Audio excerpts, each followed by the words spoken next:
Presyo ng gulay at karne mababa sa Bonifacio Market. Nandun si Edwin Duque, RH23. Edwin, good morning. May buntag Kuya Angel, mabuti na lamang at murang manok. Nasa 190 Kuya Angel ang presyo ng manok. Habang itong baboy na natiling 300 pesos. Ang pork chop, kiniling, pataunahan, pataulihan, 300 pesos at 360 naman itong presyo ng liempo. Hindi na rin nagbago yung presyo ng kambing. Natiling 500 at 450 yung baka.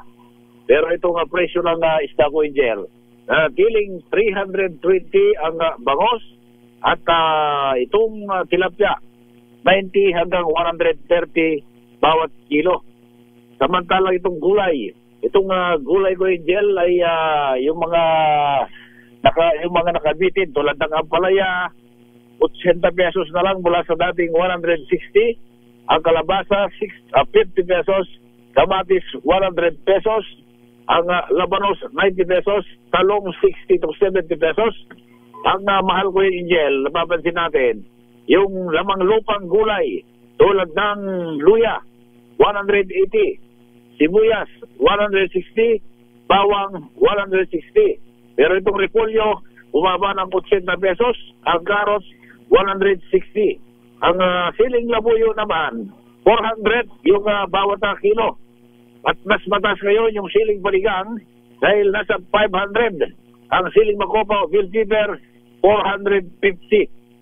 Pero mababa pa rin yung petsay bagyo, 90, Tagalog 90, ang patatas 120, habang ang kalamansi ay 160. Yung bagyo beans 160, broccoli bumaba ng 300, yung kenchay, ito naman yung tumas ng todo dahil nasa 1,000 yung bawat kilo. Sa presyo naman ng bigas, nag-umpisa ng 40, yung malagkit, pero 58, 80 hanggang 100, Japanese rice 56, red rice 60 pesos, yung jasmine 53, yung brown rice 56, at yung bagong ani na sinasabing pinakamura ngayon ay 40 pesos bawat kilo.